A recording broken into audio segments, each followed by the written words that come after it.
Yo! What's up mga kaibigan? Welcome back to Mark Victo Vlogs. Once again, I'm Sir Mark. I'm a teacher by profession.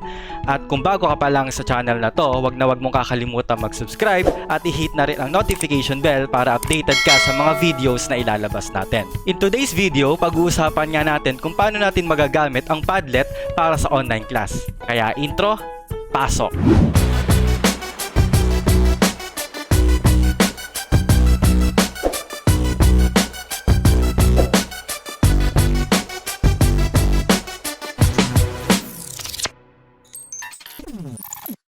Yon! So, ano nga ba ang Padlet?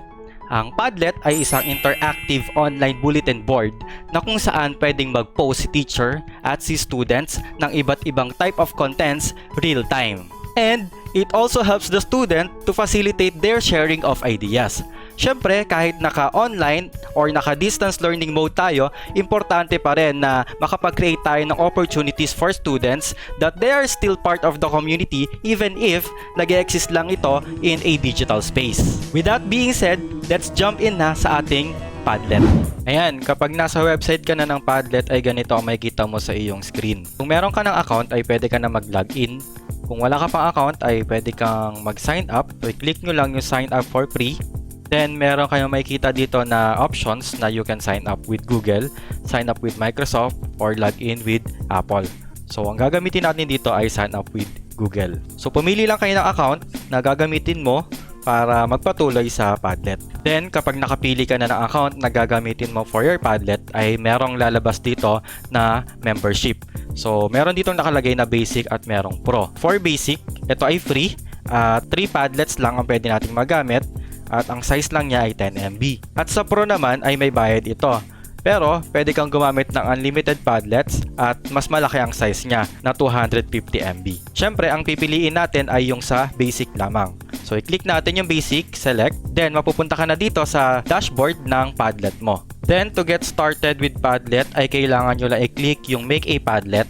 Then, may makikita kayong mga options kung paano nyo i-format yung Padlet ninyo. So, meron dito yung wall, canvas, stream, grid, etc. Para makita mo yung itsura ng format na iyon, ay pwede mo i-click yung preview. Then, makikita mo yung itsura ng Padlet na iyon kapag ginamit mo na. So, pwede nyo i-explore iyan, pero ang tatlo na favorite ko ditong format ay yung wall, grid, and shelf. Para makapag-start tayo ay i-select muna natin yung wall, then mapupunta na kayo dito sa modify option ng Padlet ninyo. At first, kailangan nyo muna maglagay ng title for the Padlet. So, dito nakalagay My Terrific Padlet. Then, you can also write a description sa Padlet ninyo. And pwede kayo mag-insert ng icon. So, pag naglagay kayo ng icon, ito yung mag-a-appear sa katabi ng title ninyo.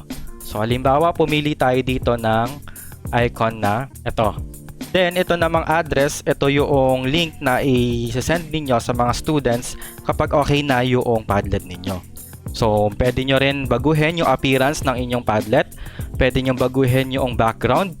So, pwede dyan ang solid colors. So, mamili kayo kung anong colors ang gusto ninyo. Pwede rin dyan ang gradient colors. Pwede rin textures or pictures. So, ang favorite ko dito ay nasa texture at itong corkboard. Para mukha siyang bulletin board talaga.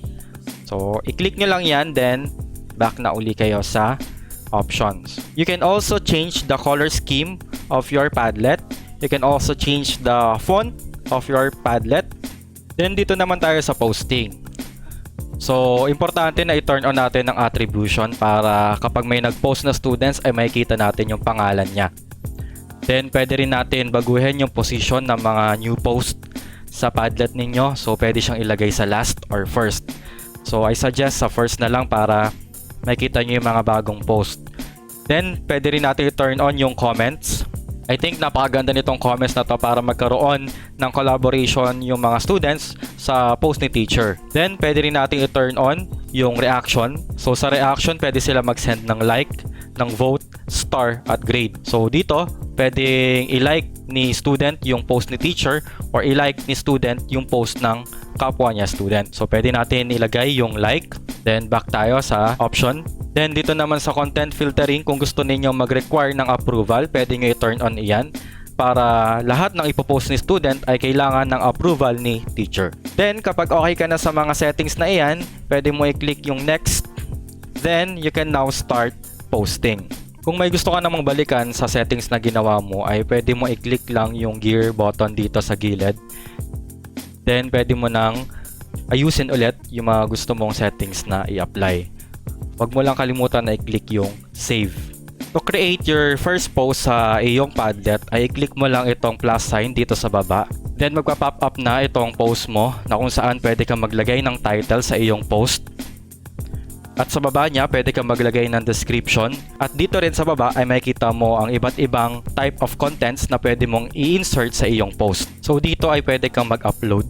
So i-click nyo lang yung upload. Then you can pick a file. For example, itong picture na ito. Then sa katabi naman niya ay pwede kang maglagay ng link. So pwedeng link to other website or link papunta naman sa Google Drive. Then sa katabi naman ng link ay pwede kang mag-search sa Google ng mga images, videos, GIFs, audio, or another website. So direct na ito sa Google. Then pwede rin kayong mag-take ng picture.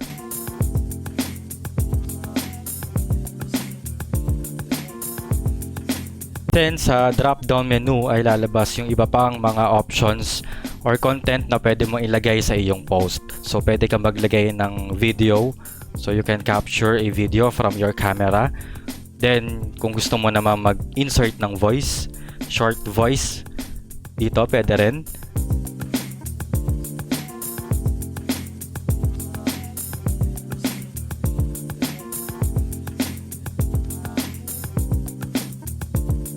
Or kung gusto nyo mag-record ng screen, so kung ano yung nakikita ni student or ninyo as teacher sa screen ay mare-record dito.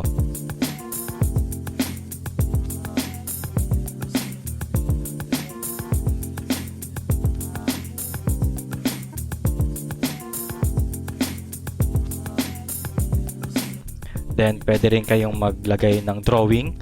So pag nilik nyo yan, pwede kayong mag-drawing dito kung anong gusto ninyo. Then you can add a location or you can link your Padlet to one of your Padlets. Once you are done setting up your Padlet and you're ready to share it with your students, i-click nyo lang yung share dito sa taas. Then may makita kayong sharing options wherein you can copy the link, you can get the QR code, you can embed it to your blog or your website, you can email it, you can share it to your Facebook, you can share it to your Twitter, or you can share it to your Google Classroom. So, ipapakita ko sa inyo kung paano i-share ito sa Google Classroom. So, i-click natin iyan. Then, once na-click nyo yung share to Google Classroom, ay ganito ang makikita nyo sa inyong screen. So, pwede kayong mamili kung kaninong klase nyo ilalagay yung Padlet na iyon. So, sa akin, sa TD10.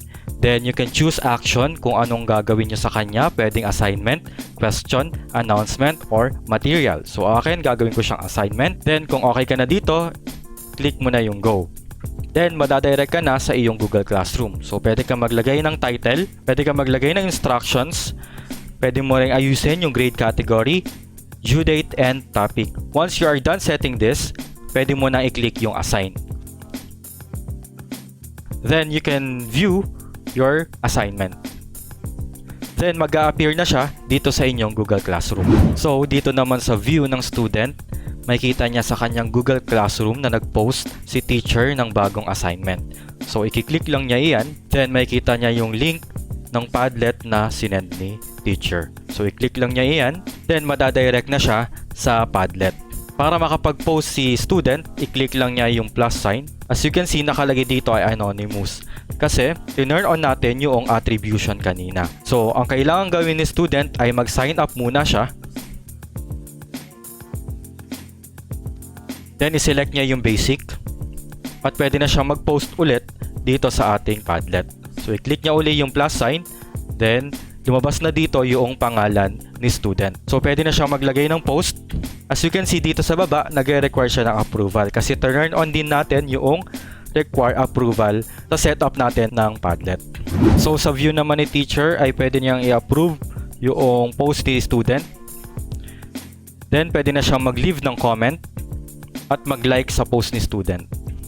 Ayan, sana natuto kayo kung gaano lang kadali gamitin ang Padlet para sa online class. At kung meron kayong katanungan kung paano ko ginagamit ang Padlet sa aking klase, ay pwede kayo mag-comment dito sa video na ito, or you can join my Discord community. Ilalagay ko ang link sa description box. Siya nga pala mga kaibigan, yung mga mahihiling mag-online games dyan, active din ako at nagla-live din ako sa ating Facebook page, Mark Victo.